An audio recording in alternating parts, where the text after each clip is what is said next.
Bye guys! Thank you. Masakit na naman ang pa. So, yung pagbubuntis ko is sobrang critical.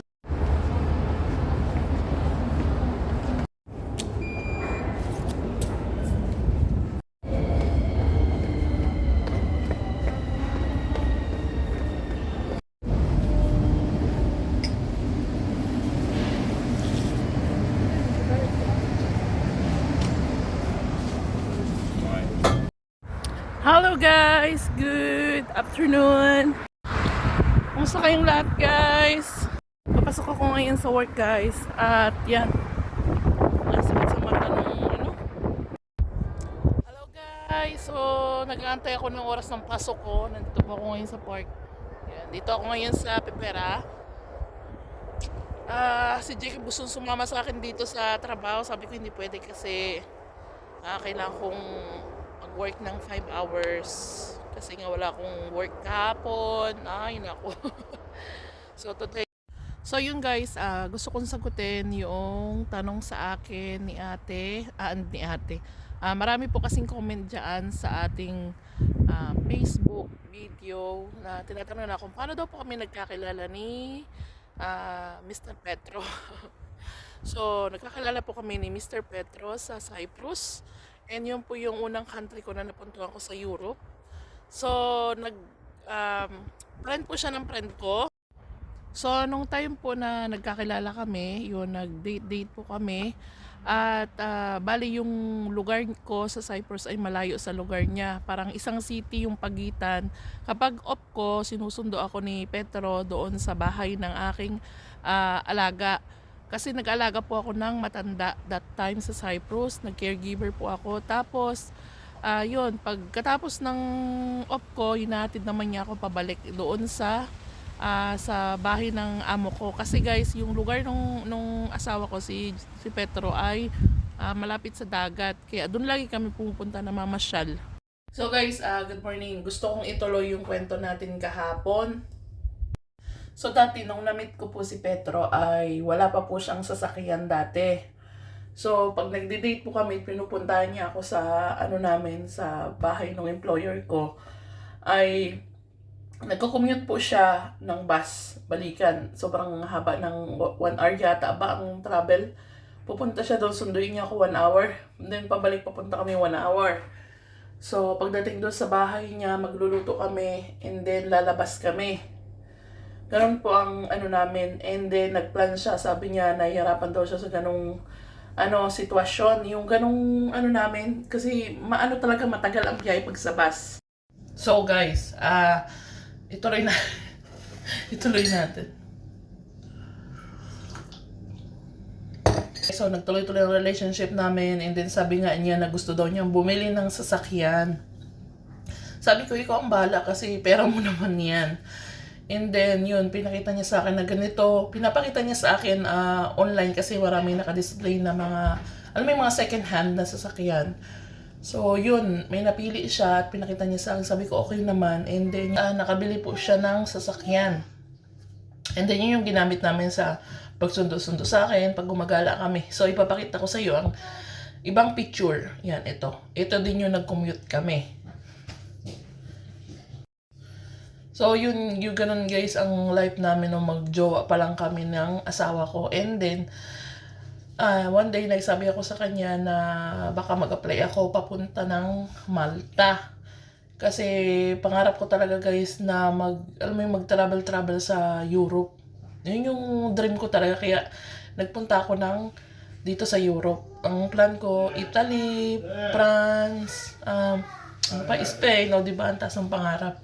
Gusto ko, pero wala ako sa plan dati na mag-aasawa ako. Kasi nga guys, diba, may anak na ako sa Pilipinas. So, ang plan ko is mag-focus na lang sa anak ko at sa pangarap ko. Yun nga guys, so hindi natin alam talaga ang mangyayari sa ating buhay. Hindi na-meet ko nga yung asawa ko at nung sinabi ko na mag-apply nga ako at na ako sa agency, itong asawa ko is parang nag-worried. So sabi niya, gusto na raw niya magpakasal kami. Gusto daw niyang pakasalan ako. parang nag-isip ako noon, ang sabi ko pa naman, pwede naman tayo mag-wait, gusto ko muna mag-apply papunta doon sa Malta. Pwede ka naman pumunta kasi nga European ka. So, yung asawa ko is ayaw niya. Sabi niya, dito ka na lang, pwede ka naman magtrabaho dito sa labas. Kasi 'di ba ang mga visa namin, kasi pumunta ko ng Cyprus guys is, ang visa ko ay sa bahay. Kasi nga 'di ba nag-helper ako sa isang family doon. And then 3 months lang ako, tapos nag-release ako, nakakuha ako ng panibagong employer na nag-caregiver ako. So, yun guys, kasi mahal ko naman siya. So, nag-ano na rin ako, nagsabi ako sa magulang ko na gusto akong pakasalan nung ko dito, nung boyfriend ko dito sa Cyprus. Tapos, yun nga guys, nag-process kami ng document and nagpaalam din ako sa employer ko. At natuwa yung employer ko, yun yung the best guys na employer ko, kaya lang namatay na nga kasi nga matanda na rin. Natuwa siya. Ang gusto pa nga ng employer ko guys na nung matanda na, doon kami tumira.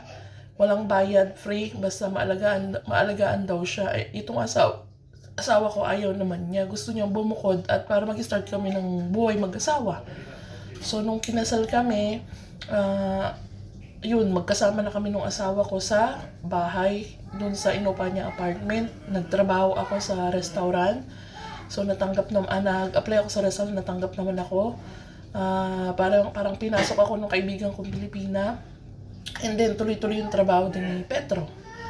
So, parehas kami may trabaho, maayos yung buhay namin, yun, ganyan. So, nung time na yun, siguro mga ilang buwan pa nakalipas, 2019, nalaman ko na buntis ako kay Jacob. So, yung pagbubuntis ko is sobrang critical, na sabi ng doktor, kailangan ko raw mag-stop sa trabaho para maalagaan yung pinagbubuntis ko. So, mamimili ako either yung baby or yung trabaho ko. Tapos guys, at that time, kinausap naman ako nung manager na may possible ako na parang umangat yung pwesto ko dun sa restaurant. Kaya lang, mas pinili ko pa rin yung baby ko, yun si Jacob. At nag-stop ako sa trabaho. Yan, si Petro ay nagplan na siyang bumalik ng Iceland. Tapos, ayun nga, buntis ako, nag-worried ako, maiiwan ako doon. So, okay lang sa akin. Kasi ang plano naman niya, sabi niya sa akin na pupunta muna siya doon at mag-work. Kasi nga, mas malaki ang sahod sa Iceland kesa doon sa Cyprus. Tapos,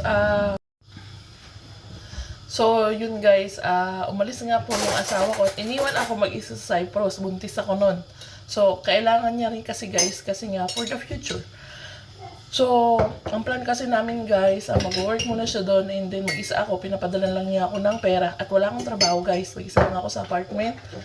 At ang balak niya, pagbalik niya ng Cyprus is kukunin na niya ako at dadalhin niya ako sa Romania, dito. And then, yung bahay naman guys, kaya nagpunta rin siya sa Cyprus, sa Iceland para ipaayos yung magiging bahay namin dito, yun yung bahay namin sa probinsya. So, yun yung kagandahan guys, kasi nga yung asawa ko is nagpundar talaga ng bahay para magsimula siya sa pag-aasawa. So, 'di ba, napaka-responsable. So, before niya ako dalhin dito, may maayos ng bahay. Yun nga lang, wala pang gamit, wala pa lahat, mga kutsara, wala. So, dun kami nag-unti-unti nagpundar nung nandito na kami sa Romania. Paunti-unti. Yung iba, bigay ng mga kapatid niya, yung magulang niya. So guys, hanggang dito na lang po ang aking kwento kasi kailangan ko nang maggayak at papasok sa trabaho. So may mga iba kong picture na hindi po nailagay doon kasi nga hindi ko siya ma-save. Yung ibang picture namin nung kinasal ako nandun sa isang cellphone na siraan na. Pero yung meron po ako sa dati ko pong account, meron mga picture doon. Kaya lang hindi ko siya guys makuha, kaya nag-i-screenshot na lang ako. So guys, hanggang dito na lang. I hope you like our love story. And yun, maraming salamat guys sa mga support nyo sa amin. And don't forget to like and share this video. And meron din po akong YouTube channel. Pwede po kayo mag-follow my diary. Bye guys! Maraming salamat. And I hope yun nasagot ko yung maraming comment na yan dito. And pwede rin kayong mag-comment kung ano pa yung gusto nyo itanong. And malay mo magawa natin siya ng video. Bye guys! Bye guys! Thank you! Masakit na naman ang pa.